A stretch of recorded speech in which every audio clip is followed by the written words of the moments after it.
Hello, everyone. Welcome to the Warhorn Podcast. My name is 360 No Scope, and with me here today, as always, I have the Pirate King. So, Pirate King, how you doing? I'm doing well. I'm doing really well, and I'm looking forward to having this discussion about our hero tier lists for update 3.0. Yeah, no, I mean, we've kind of taken a look at the our list. We've determined what's good, what's not, and we wanted to bring the knowledge of Vainglory to the world, at least the world of the Warhorn Podcast. So, I have to say though, how about Team Gwen? Because that was a great event. That was a great event for me. You know what? It was good. Yes. It was a great event, and then the video which they released near the end of it of the that Storm Queen video which they released was so slick in its design. That was honestly amazing. And that whole event was just a great thing for the Vainglory community. The other most notable piece of news from the Vainglory community since the last episode is Fnatic have withdrawn their support for their esports team. So that means over in Europe here, that means players like Netwillet, Techno, JJ, Palmatoro are all free agents now. It's a shame to see Fnatic go, but it does make sense. It's been a long off season. There hasn't been much happening in terms of the competitive scene. But we have seen teams like SK Gaming and Clash really showing the fact that they are fully committed to VG, doing stuff like holding show matches as they had on, I believe it was Friday. Yeah, it was Friday. They had show matches. So some competitive teams are leaving, but some are really reaffirming their support to stay, and that's really good news for the VG esports scene.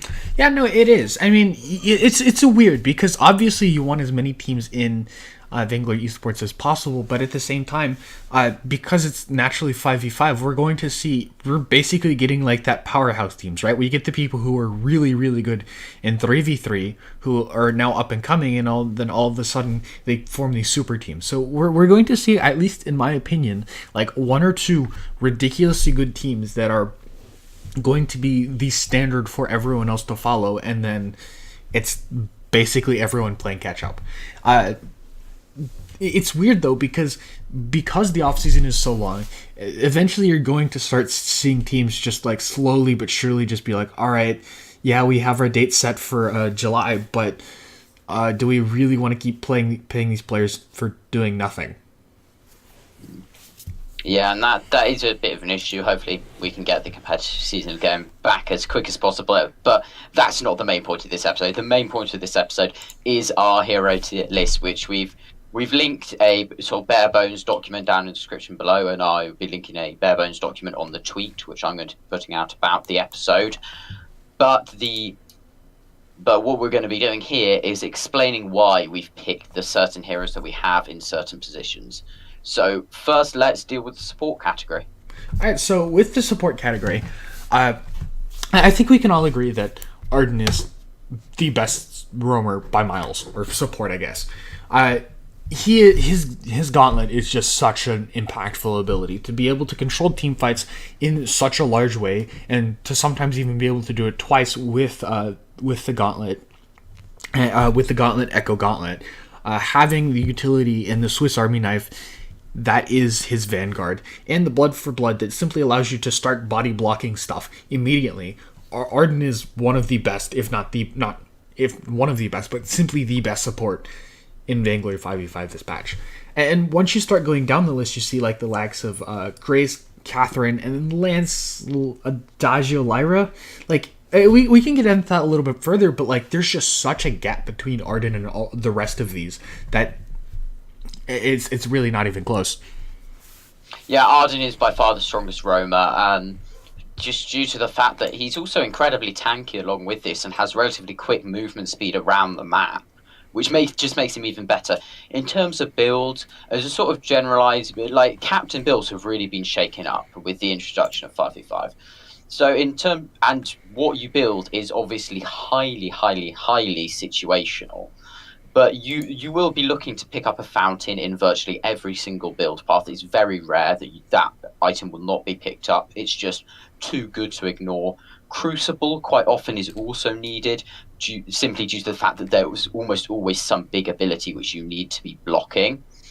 The cam and vision items, Super Scout Cam 2000, I believe it's called, those are also very effective ones to pick up against stealth heroes, or if you feel like vision control is going to be particularly key to your game plan.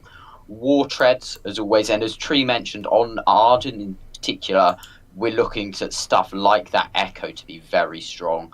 And as with other supports as well, Echo always has been, and I think always will be, a good item, simply because having two with some abilities in quick succession is incredibly impactful. As we've seen with double gauntlets, it can be amazingly impactful in a fight. Yeah, no, it very much is. So looking further down the list, we see Grace and Catherine, and those two to me are kind of in a very similar category. Maybe not in terms of like damage, but in terms of what they try to do. So Grace is very much a hero that simply gets on targets. Same thing with Catherine. Catherine just has a stun behind it, as opposed to Grace's slow and damage. They're very much more ganking heroes, and honestly, these are some of the scariest heroes to have just kind of start to gank you. Other than maybe like a Glaive, when you see a Catherine run at you and just stun you, you're just sitting there going, oh crap, oh crap, oh crap, because guess what? Most people don't buy reflex blocks anymore because it's one hero. Yeah, and that lack of reflex block thing has been quite a weird thing we've seen, especially reflex blocks are not built as early as they used to be in 3v3 because you're not going to be ganked as frequently sometimes. But if you are getting ganked repeatedly, still please pick up a reflex pocket. It's actually quite painful in solo queue just to watch your one carry get ganked over and over again, whereas the purchase of one simple item for 700 gold could save your life. So it's really disappointing to see them not being built. But that's why those two captains. And then in fourth position we have Lance. Lance is a really bizarre pick because he has such a high skill cap. In my opinion, he has the highest skill cap of any roamer. Because all of his two key abilities, his A and his B, are to a large extent skill shot abilities. They're not point and click like Catherine's and Grace's, which makes him a very hard hero to play. But his impact from landing those abilities is incredibly rewarding. His combinations you can pull off with Lance are absolutely amazing, and you can CC entire enemy teams with him with just one Githian wall. So he's a very, very good pick, and he's a very influential pick. But he has good mobility around the map with his combat role. But he does struggle in the fact that he's a very high skill cap hero. So he's not for everyone to be picking up in a sort of your normal solo queue game. Yeah, no, Lance is a weird one because he has the power of everyone else. Of course, except for Ardan, in terms of the ganking ability. But he just requires so much combination to use, whereas like Catherine, alright, you want to get like a 5-man silence? Click in a direction. Good job, Catherine. You did well. Right? Grace, oh, you need to keep your carry alive. Click your carry on the head. You did well. Whereas Lance, it's, alright, you want to get like a team-wide stun? You have to set up the perfect impale, roll into it, hit him into the wall, echo, impale again. Like there's just so many things that you have to do with Lance that you wouldn't have to do with other supports that it's just so insane.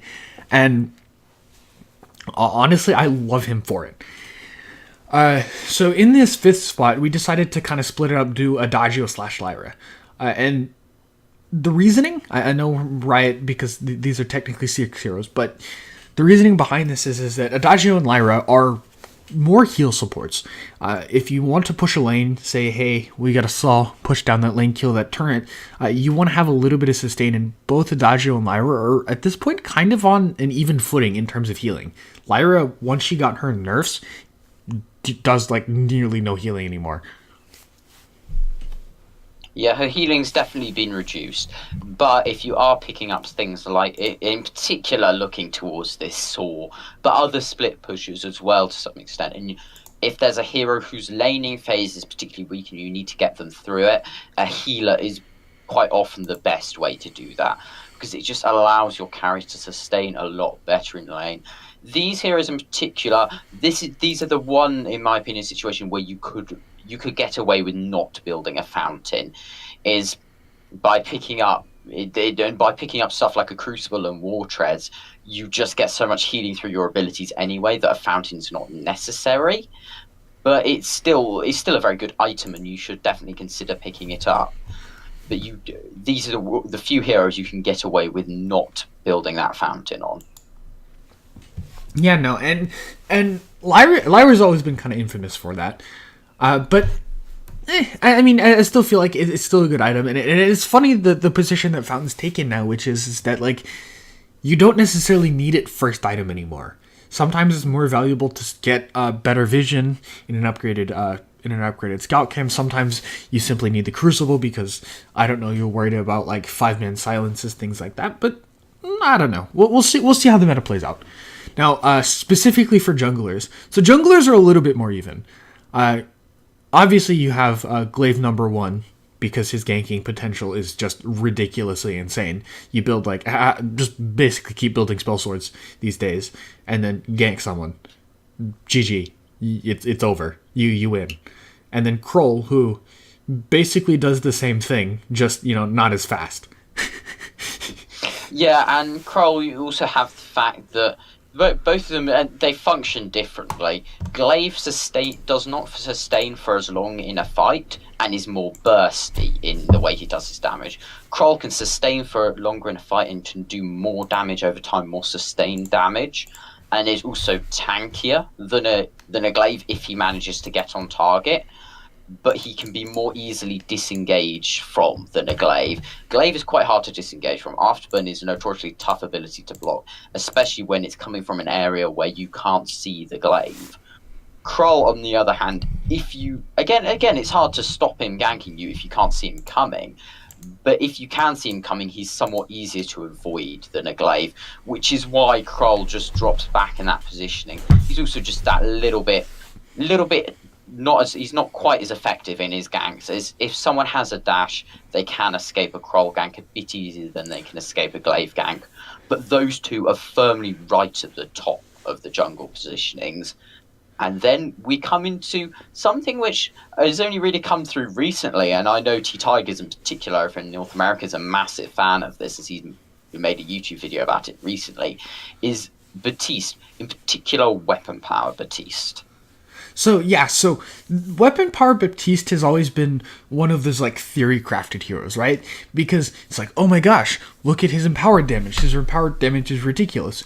But it was always considered, just because of how good of an item that Clockwork was, that the best way to build Baptiste is simply build literally any item, sometimes even like the Clockwork first, and then just start raining down with your bad mojos and just keep throwing those around, because you're going to be doing your damage pretty much in the exact same way. But now with the weapon, now in 5v5, you almost want that weapon powered damage over the crystal damage simply because you need better clear speed, which is an interesting decision because obviously you get the cooldown reduction from the spell sword, which is super powerful. You get this, you're not necessarily as potato as you are Crystal Path in just normal fights when unempowered, and you still have the stun. So it's not like you're missing out on a ton except for damage on your bad mojo. That's pretty much it at this point. And so now that you've gotten that, Baptiste, he's looking quite good. He has insane ganking potential, because even though maybe you might not stun someone, you're at least forcing them to a position. It's like a pseudo stun almost. Yeah, it's a pseudo stun in its forced positioning. You're forcing, unless they have a reflex ball, the person to stay within inside a very small area. And that's the theme between the top 3 picks on this list, is they're all picks which can influence the laning phase very heavily with good ganking. And as we see, that's very important. And then 2 other heroes which can pull out good ganks, not quite as effective as our top 3 on our list, but then maybe offer that a little bit more than those top 3 in the team fights through their damage, Alpha and Grumpjaw, both of which can be built in either CP or weapon power, allowing them to be a good and useful flex pick.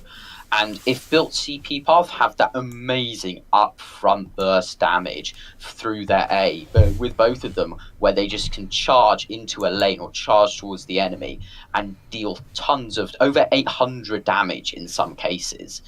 And then on the weapon power path, switch slightly more back to that sustain, more so in Alpha than with Grumpjaw. Grumpjaw still goes quite bursty in that situation, but both the tanky heroes with the opportunities to burst and then the sustain through it, which is why they're sitting at 4 and 5 in our jungle picks. I definitely agree with that. And it's funny, though, because Grumpjaw has always been kind of like the hero that has been like just so on the edge, right? He became the new pedal for a couple of patches. And now that he's finally gotten his time to shine, he has that movement speed. And specifically his ult stuffed. I feel like things like that, where you just kind of dive in, pick someone, get out, and simply drop it in front of your team, get a pick super easy. That's kind of thing's going to be valuable even in team fights. But anyway, yeah, you did say, though, that most of the junglers are pretty much ganking oriented. And I do agree with that. And I find that pretty much, I feel at this point like that ganking potential is one of the most important things that we have in the jungle position. And I'm curious to see how other junglers play this out. I want to see like a good invade jungler, right? That doesn't just simply gank lanes all the time. That's simply just like, all right, I'm going to be strategic. You try to gank my mid laner, I'm going to take all your jungle. Anyway. Yeah, and I would like to see that. In terms of the builds you're going to be going on these 5 heroes, obviously in supports we could generalise it a lot more because it's much more situational, but there are clear, very good builds for these heroes. Glaive, as Tree already said, you want to be stacking those spell swords, really. Pick up a couple of spell swords, then itemise your 2 tier 3 defense items, then maybe go into a 3rd spell sword or a breaking point. That's generally accepted to be the best way to build your Glaive, just for that maximum utility and damage mix. For the Krul, stuff like a spell sword, a shiver steel, a breaking point should all be near the core of your build. It honestly, with the Krul, depends on how much you're snowballing. Tension bow can also be really effective if you're looking for that early game snowball. But if you're looking to scale a little bit more, probably go for that spell sword as your first item. Look to build into shiver steel after that, after whichever one of you goes for as soon as possible, then into your breaking point 3rd. Weapon power Batiste, the build which T Tigers has been using and I've considered also to be incredibly effective, is going for a breaking point poison shiv double tyrant's monocle build, which gives you incredible damage, makes use of the fact that he gels incredibly well with attack speed in order to make his ganking in those lanes very effective, and his damage and healing when empowered also incredibly effective. For Alpha, you have both a weapon power and a crystal power path available. Crystal power, you're going to be looking towards an Aftershock Dragon's Eye build, then itemizing some defense and maybe a Broken Myth or a Clockwork as your final item. Weapon power, Spell Sword, Breaking Point and Poison Shiv are your 3 best friends in this case, along with a healthy dosing of defense. The Spell Sword and the Breaking Point are the 2 core items. Poison Shiv comes a bit more as an afterthought, giving her a lot of sustain and gelling well with her high attack, with the fact that attack speed gels well with her kit. And then Grumpjaw also having that weapon power, crystal power split. CP, you're looking to build it in a relatively similar way to the Alpha, probably going for the Aftershock as your first item, but then with the Grumpjaw you can go into that Shatterglass, just get that insane upfront damage with those humongous damage on those A's, and then with the ults to follow up. Then itemize into defense, tank yourself up a bit, and then look towards either a Broken Myth or a Clockwork as your final item, as with Alpha. Weapon power differs quite dramatically to Alpha. Go for that tension bow first to get those great ganks in the early game, and then build into crit. And crit is just so effective on him because of the attack speed you gain from your hangry. It allows him to just not need to buy attack speed items because he can get his auto attacks off fast enough anyway. That seems pretty solid. So, moving on. So now we go into the mid laners. Yay! So just to get into some specifics, we did pick mid laners, weapon power laners, and crystal laners. So the weapon power laners and the crystal laners, they can theoretically go anywhere, top or bot, depending on how you want your team compositions to play out. For example, if you want someone who's simply better at taking objectives, maybe you want to put them closer to the Ghost Wing. But again, that's up to your discretion. So the weapon in Crystal is simply pick a top or bottom. Now the mid lane's different. The mid lane's different because you almost need like a Crystal Mage to sit in the back line that can get out easily or simply is never in a position to get ganked and has a decent amount of wave clear. And so with those, we have basically the classic 3v3 mages in Celeste, Samuel, and Skaarf all topping our list, with Celeste 1, Samuel 2, and Skaarf number 3. So you want to talk about them a little bit? Yeah, all three of them are very strong mage picks with high CP AoE damage in the traditional mage mold, but all three of them play rather differently. Celeste has the highest level 8 power spike. She power spikes at level 8 when she unlocks that increased range on her Heliogenesis. And a cross-map sniper is also incredibly useful.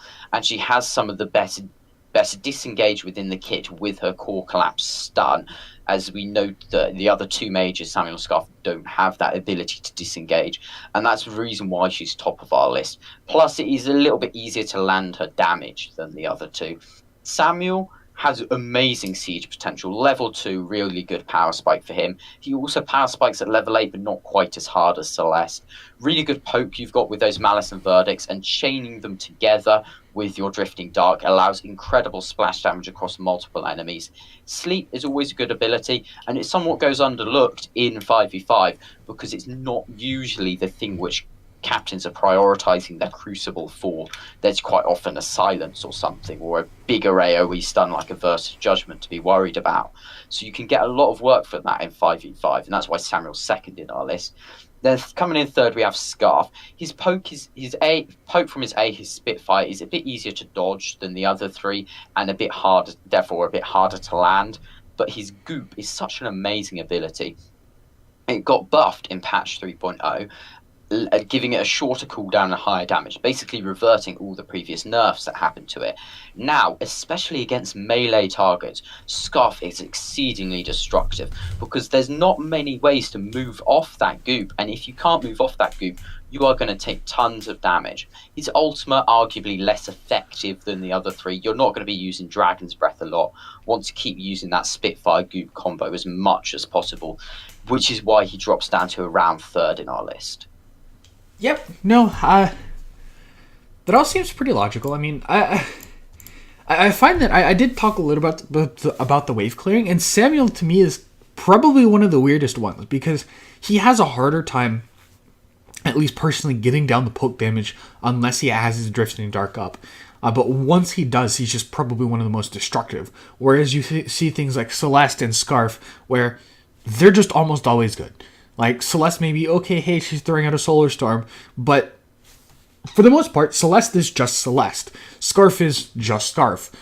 Whereas Samuel, it's basically night and day. Does he have his Drifting Dark up? If he does, he is probably one of the best heroes in the game, otherwise he's terrible.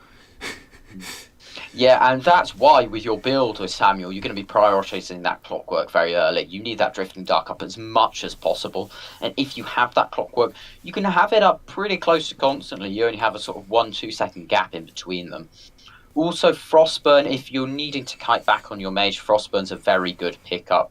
All three of them should be picking up a Clockwork somewhere in their build. Then you've got the Shatterglass Dragon's Eye choice, which is, with the changes to Dragon's Eye in patch 3.0, has become a very big thing. We discussed this in our last video, and we said that quite often now Shatterglass is being preferred. It honestly depends how long your fight is going to go. If you think fights are consistently going to last more than about 12 seconds, go for that Dragon's Eye pickup. Or you think you can stay in fights or poking for more than 12 seconds. If not, you think these are going to be short engagements, quite bursty ones, and you think you can't maintain those stacks particularly well, go for that Shatterglass, maintain that damage. Eve Harvest also being a good pickup on all of them. When a mage is dived on, they really don't have very many ways to escape. We talked about Celeste having a stun. Samuel can kite relatively well because he gets move speed while he's in Drifting Dark. But even that isn't massive, so Eve of Harvest can go a long way to helping you sustain throughout the fight. Broken Mist seen a fall off recently, not being picked up as frequently within builds, but it's it's still definitely a good pickup if you need to stop the if there, a massive shield has been built against you and you need to pierce it. Generally pick it up a lot later in your build. And then, of course, the big change is Spellfire. You could viably pick up Spellfire on all of these, and I would strongly consider it if there's any hero on the enemy team which sustains in the slightest. Even if they don't have a lot of sustain, you can still pick it up. I just wouldn't prioritize it as early in a build. Yeah, you know what? Hey, here's the thing. Ardan has some sustain with his base perk, Julia's Gift, I think it was. Yeah, Julia's Gift. Yeah. Yeah. So, you know what? Let's just build a Spellfire form. Reduce that healing. Because here's the thing. That there, again, as you said, there's nothing that... Like, Spellfire has become, like, literally the item. It's now basically the weapon power equivalent, or the crystal power equivalent of Poison Shiv. And Poison Shiv was like a must build for, like, how long? Yeah, about 3 or 4 patches. Yeah. And although it's not a must build on every CP hero, as it's definitely not a must build on our last 2 mid lane picks, yes. Vox and Idris. Alright, so Vox and Idris are interesting because we talked about the first 3 and they're the typical mages, right? Vox and Idris are different. So Idris is weird because he's like naturally a melee hero, and then he has to unlock his crystal path. But once he does, the damage that he does from the edge of fights with his chakram, with his shimmer strike, are just absolutely ridiculous sometimes. And he's relatively safe. He puts out his burst. He pokes. He's one of the best poking heroes in the game. And he doesn't have to deal with any energy problems. So you can just sit there and spam abilities all you want. You look at Vox, and the idea behind Vox is really simply, all right, I'm going to delete your entire team. Press B, press A, your entire team's dead. And instead of going for that typical, like, skill shot, I mean, Idris does have one, but instead of going for that typical kind of thing, you can still do damage with your auto attacks. You can still...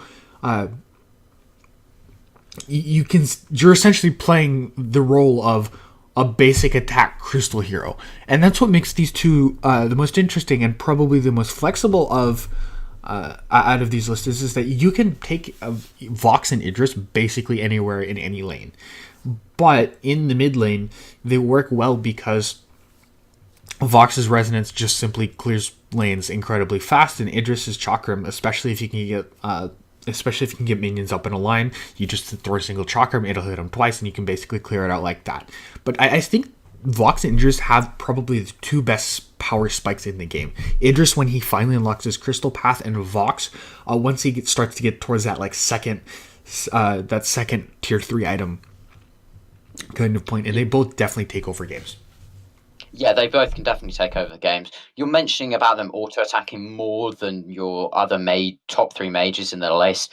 That's why they usually go for an alternating current at very early points in their build. Then picking up a Dragon's Eyes, both Vox and Idris, because they're so mobile, can stay and dance around the edge of a fight for quite a while. Idris actually does see more play with quite a decent amount of play with the Shatter Glass as well. Depends on how bursty you're going to be going. But Dragon's Eye, I would say, is what has been prioritized most for the 2 of them. Both of them do like picking up alternating current. Not alternating current. Broken Myth also in their build, possibly within their top 3. Simply because there's actually not that many CP items you want to build on them. You're maybe looking then towards an Eve Harvest as your 3rd/4th item, interchangeable with the Broken Myth, depending on how much shield has been built by the enemy heroes. But it's all. Those 2 are dependent. You want your alternating current and your Dragon's Eye, your first 2 things on these ones. Usually looking towards a 4 offense build to maximize the amount of damage you can do. But that's enough about the mid laners. Let's move on to these weapon carries. Yay. Alright, so the weapon power carries. So Gwen has seen a absolute rise in the fold. Ringo's kind of fallen off his former glory. He had a one shining moment for about a patch and a half, and now he's gone. And Gwen's here to take his place. So after the kind of crystal path nerfs, and I personally thought that Gwen was going to be like one of the best mid laners in the game simply because of how insane her crystal path was. She has now officially become a weapon power almost exclusive laner because she has a slow. Her skedaddle allows her to get out of situations, and a built-in stun never hurts. Rona's different though. She doesn't team fight near as well as Gwen does, and she doesn't have the CC, or really the kind of built-in safety that Gwen has. But Rona instead is probably one of, if not the best split pushers in the game right now. I mean, you can argue that maybe like Saul is up there with him, but not much else. Because Rona has a way to get away, her attack speeds are literally so insane that that's her perk. She literally deals more attacks, or she has more attack speed than any other hero in the game, just by base. And when she does get into fights, she has an innate barrier with her, with her ultimate. Jeez, I should remember abilities one of these days. You know, like that's Red Mist. Red Mist. You're right. I had it on the tip of my tongue and I thought about it, but I just didn't say it because I was worried that it was the wrong one. You know what? Let's just ignore that. All right, but she's still not like a potato into team fights. So they both serve different roles, but they do those roles really efficiently. Yeah, they both do their roles really efficiently. And you're generally going to be building to maximize those roles. Gwen, the build which just stood out is with the buffs to tension bow and with her buff to her boomstick perk as well. You can get incredible upfront damage with that tension bow proc right at the start of a fight. So you want to be looking towards that as your first item. Then you'll be moving towards a Sorrow Blade and then into a Breaking Point and then a Tyrant's Monocle as your standard build, looking to capitalize on that early pressure you can get with your tension bow spike and snowball the game. Rona, there's two schools of build which, in terms of thought, which exist for Rona, and actually same with Saw. There's the crit build and there's the sustain build. Saw's crit build, which has dropped in popularity. You're looking for a Sorrow Blade and then double Tyrant's Monocle. Same with Rona. That Sorrow Blade double Tyrant's Monocle build on both of them can offer incredible split pushing and very good 1v1s. If, however, you realise you are going to have to team fight that a little bit more with either of these heroes, looking towards a Serpent's Mask at some point in your builds, Rona going with the Serpent's Mask Breaking Point and then tank, and then Saw going with the sort of Sorrow Blade, Serpent's Mask Breaking Point, and then more defensive items. If you know you're going to have to team fight and your composition is a bit more based around team fighting, those builds might be more the builds for you. But in my opinion, crit is the stronger way to go on Rona and Saw, just for that pure split pushing potential, which is where these heroes shine. Now, I do have to make a little... Oh, wait. Oh, wow, that's really weird. Hello? Hello? Okay, cool. That makes sense. That makes a lot of sense. All right, sorry, I'm just dumb. All right. So I do want to point one thing out, though. So every single time that someone tries to nerf a stacking item, whether that's Dragon's Eye, the Broken Myth, the original time they tried to nerf it, or Breaking Point, it always seems like they just tend to add a little bit more damage onto them, right? So technically, the top end has more damage, but now it's a little bit harder to get them because you have to stack up more. Of course, you're suggesting the crit builds, but I just found that a little bit funny. Yeah, and then for our last our last two picks in the weapon power carry section, we picked Grace and Ringo. Grace is an interesting one, as we noticed. We've already put her in our support section relatively high. She was coming in second in that category. Yet as a weapon laner, she can also excel. But when she gets a tension bow as well, it's all tied into the tension bow buff. It's allowed a lot of heroes to boom back up into the meta, and Grace has incredible burst with that tension bow proc. With a point and click A, she can dash, she gains a shield, and she does a massive proc, and she slows. That makes her incredibly dominant when she gets that pick, and she can survive those ranged melee matchups, like when she against range carries quite well because of this trading ability. Ringo just has one of the highest DPSs out of any weapon carry. He may lack the mobility of a weapon Vox, but his damage per second is just so much higher. And for your builds with each of them, Grace, you're probably going to be looking towards that tension bow, and then it's rather situational. Are you going to need to tank up a bit more, so you're going to go for that spell sword, then tank a bit cheaper item option, or are you going to go for that Sorrow Blade and then tank up after that? are you doing insane damage and are you critting people quite well? Are you going to go for that tension bow, double Tyrant's Monocle? A lot of builds exist for your weapon grace. Ringo, you're not going to go for that tension bow power spike. He doesn't utilize it as well as Gwen and Grace, so it's not quite worth going for. You're going to want to look to maximize your auto attacks. Picking up that spell sword, still incredibly beneficial, allows you pretty much permanent twirling silver, which is great for Ringo, massively increases his damage per second. Then, as always with Ringo, maybe pick up that breaking point, but then go into crit. Crit has always been great with Ringo, just due to his innate attack speed buff, allowing him to chuck out great amounts of damage within fights. Interesting theme you're noticing within these weapon laners is they can all easily use crit as a key part of their build, and that's why they're so strong. Well, it's interesting because you would think that tension bow is one of the like literal worst items to use with crit, right? And generally it is. You see a lot of times in build paths, it's like you kind of go either or, right? Where you either decide to go straight for that pure burst damage, and that's basically all you do. You either go into pure damage, so maybe you follow up that tension bow with like maybe a sorrow blade or a spell sword, depending on what you need or what you want to try and use. For example, in that Grace, I think she uses that spell sword very well. Or you just go straight crit, and you kind of ignore that because you know what, you don't need that burst from the tension bow. When your burst, you already have your burst. You already have your burst from your just crit attacks. So I don't know. I'd like to see a little bit more build diversity in terms of what you can actually do. But overall, it does tend to push, I think, towards the more kind of proccing heroes, and that's why, for example, like Gwen is so good. Yeah, proccing heroes, and then with really strong split pushers put in there. But then switching over to the crystal path, this is the crystal heroes, the crystal carries. We've got a lot more diversity within our picks here. We've got that Vox and Idris popping back up again for exactly the same reasons we mentioned them in the mid lane. Now they're even slightly more effective because now their sort of trading can come to the fore a bit more. They're maybe not necessarily against this really long range mage who they can't get anywhere near. They're against someone who's going to have to stand near their resonance bounces, going to get hit by their resonance bounces, and isn't going to like that. They're going to be taking a lot of damage from them. And that's why their effectiveness just bumps straight back up when they get into this lane for exactly the same reasons they're popular in the mid lane. And then, in third position, we have Reza, who received some buffs last patch, but now has become a very strong carry.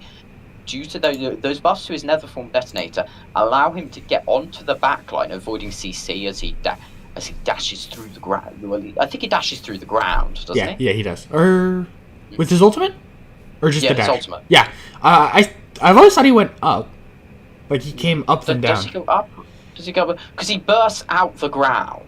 So he must go into the ground. So he goes up into the ground and then bursts out the ground. Yeah, that makes sense. Yeah, no, I mean, he is kind of, like, demonic. I would imagine that, like, popping out from the ground is pretty, usual. Pretty normal. Yeah. Pretty normal, if you can ever use that word when talking about a demon.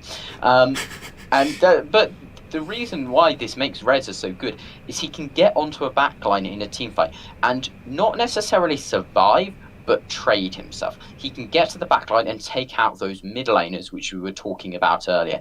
Take out that Celeste, take out that Samuel, take out that Skaarf with his really good burst damage.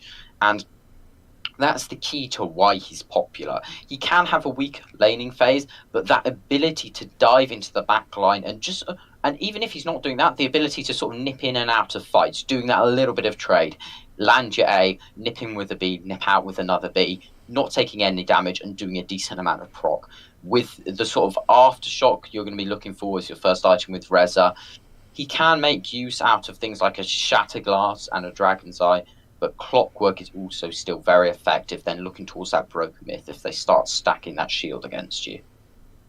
Yeah, no, I do definitely agree with that. So, you want to talk about edgy, though, right? We were talking about, like, oh my gosh, how much weirder can you get than demons? Well, you can get really weird in Samuel, and I guess evils aren't necessarily weird, but he's got to be sad. He's just underneath his daddy, always chasing his always chasing his father. And so Samuel tops in at number 4.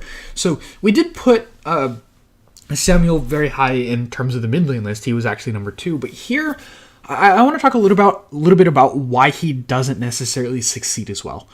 So when you put Samuel in a side lane, of course, obviously the fights are going to be closer, right? You're not dealing with other long-range mages because you don't necessarily need to worry about ganks as much as you would in a mid lane.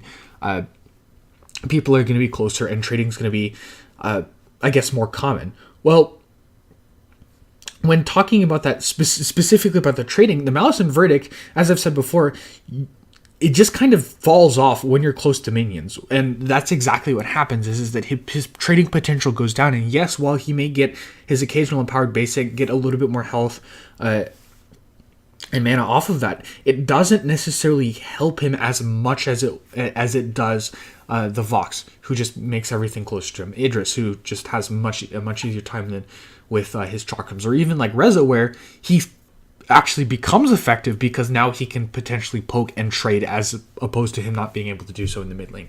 And so by diminishing his trading potential, he honestly just shoots himself down. That's not to say that he's bad, because his team fighting's still amazing, but he's just not quite as good as he was in the mid lane. Yeah, definitely. But a hero who... And now, it's an interesting trend. We see another Roma sneaking into our top 5 list for Crystal. Ooh. And in there, we've got Ardan, playing with a little bit of that Will Punch style build. As you're going to go towards that Aftershock, and then with the Shatterglass in there, the Clockwork. But the reason he's so good is you have these abilities such as a Vanguard and your Gauntlet, which now, alright, you're slightly less tankier than you were as a Roma, but now when you use those abilities, you're doing pretty crazy damage as well. You throw down that Gauntlet, and now the Celeste is a bit more concerned about taking the stun and then leaving, because in taking the stun, she gets taken 800 damage on her, because you've got a 250% CP ratio on that. So it takes Ardan and just adds damage. It reduces his tankiness, which is why he's not near the top of our list, because there's other carries who can also do damage and then have the mobility to compensate for them not being tanky. Ardan doesn't quite have that, but he is incredibly useful in team fights, and throwing down an ability which not only stuns and zones out heroes but also deals 800 damage is pretty damn effective. No, it definitely is effective. And I find that I find it funny, though, that specifically Ardan is one of the heroes that comes up and is actually now a viable crystal carry. Because if you think about it, it's like, I always thought that he'd be like one of the hardest ones before of course, like Churnwalker came out.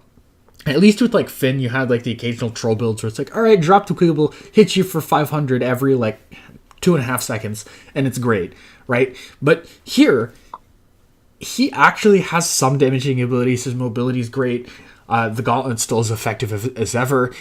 I'm very interested to see how he plays out specifically as a bruiser, right? That's kind of a hero type that in Vainglory has had a weird history, because the tankier jungles in Krul, in Glaive, and Alpha do exist, but a lot of times you don't see someone who kind of leans more on that tanky side, where the trade-off isn't necessarily massive loss in tankiness. For example, the difference between like a support Ardan and or like a support Krul and a jungle Krul, but more, I'm going to give off a little bit of tankiness for a decent amount of damage. Not super insane because it's not sustained, but you get a little bit back and you're still innately tanky. That's something that we haven't really seen, and it's more just, all right, you're kind of tanky and you have ridiculous amounts of damage. Good job. Yeah, and it's interesting because they don't even call it. The Vainglory themselves don't admit that it's not a bruiser. They even call it a warrior, because it's got that bit of defense built into their kit. But then it's really it's that defense mixed with the damage and the fact that they have one great engage ability, which what makes them strong. And then, so those are our top 5 heroes in crystal, weapon, mid lane, jungle, and support roles. And now we move on to our honourable mentions. We've got 4 honourable mentions here of heroes which we could have included. We have 3. 3? Yes. So the RIDM is a completely separate category. That's why I put everything behind RIDM is completely different, and I'll explain that one to you in a minute. All right. Okay. So we've got the 3 honourable mentions, and 2 of them come together. We've got the Koshka and the Taka. We didn't consider each individual one strong enough to put on our top list for either jungle or sometimes sort of weapon carries, because Taka can go in that capacity and then go in a lane. Simply because they're effective in certain situations, but they can get shut down really heavily.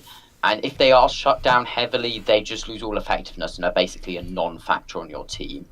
If both of them can do really well and can be good at eliminating those high-profile targets, they're just not quite as effective as the Reza at doing that, in my opinion. It's just sort of because they don't have a nether form detonator, basically. That's the simple reason why they're not as effective. They maybe have a little bit more damage than the Reza, but not having that nether form detonator makes it a lot harder in a 5v5 team fight to get onto that backline, which is why they're not as effective. And then there's Kestrel. Kestrel is a really weird one. And Tree and I debated this extensively before we made this video. Because the thing is, Kestrel, in competitive play and high-tier Vainglory, is a very viable pick and is a very good option.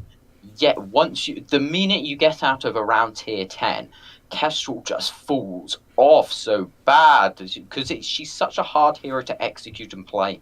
Not only do you have a hard skill shot to land, you're a squishy hero who's slow, whose main a way of getting away from a fight is a stealth, then a stun. If you're weapon powered, that stealth is very short, and then you have to make sure you land the stun because otherwise you're going to get destroyed. If you're CP, you get stealth for ages, but the moment you reveal yourself, you have to make sure you're in a position where you can't be dived on. It just makes her incredibly complicated to play and an incredibly high skill cap hero, but which, if you execute, you can do incredibly well with, which is why she's not in our list, is because you basically need to main her to make her viable.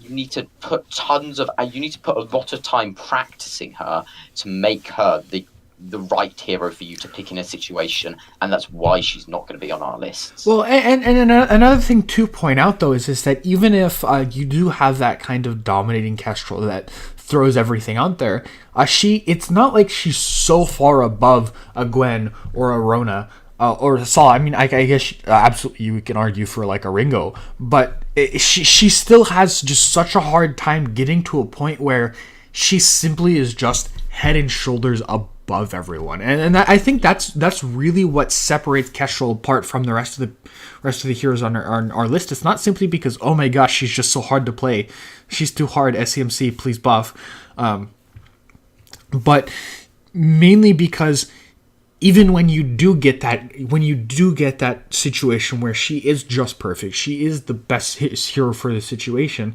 she sometimes still loses the lane matchup because she's not basically not 2.11 Varia, basically, right? Like, you're not that good. You're good. Yeah. She's not at the state where. Yeah, she's, as you said, head and shoulders above the rest. If she was head and shoulders above Gwen, then she would have to be on the list because she's just so good.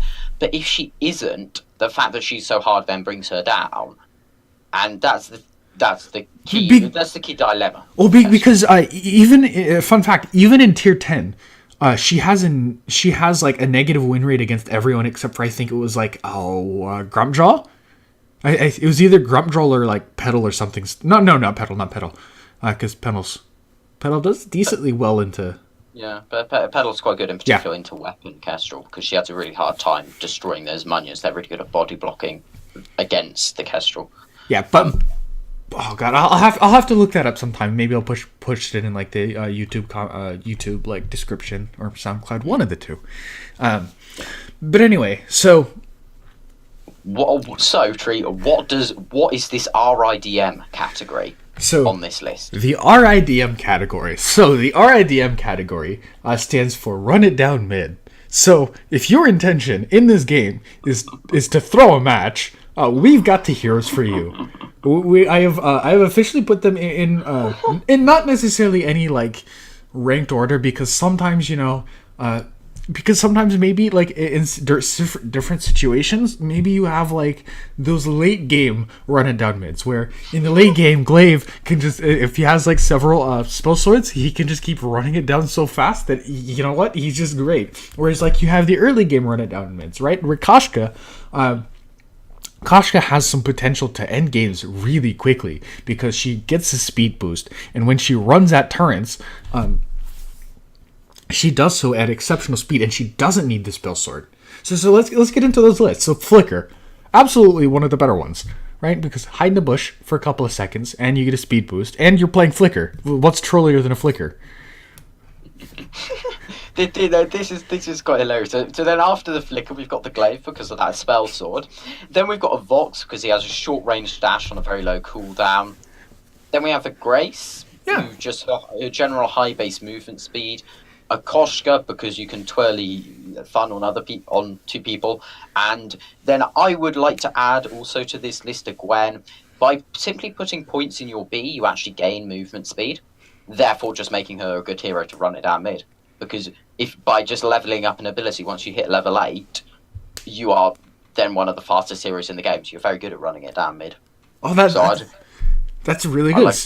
Okay, go ahead. So I think we're going to close out the very interesting and controversial run it down mid list, just for those EU trolls who want to be really a bit of a dick to everyone in solo queue. Yeah, so we're gonna run it down. We're gonna run it down the podcast, and we're going to end this relatively quickly. Sorry, that was a bit of a long episode. That took a while to do, but yeah, we're looking at you, Broken Myth, right in the eyes.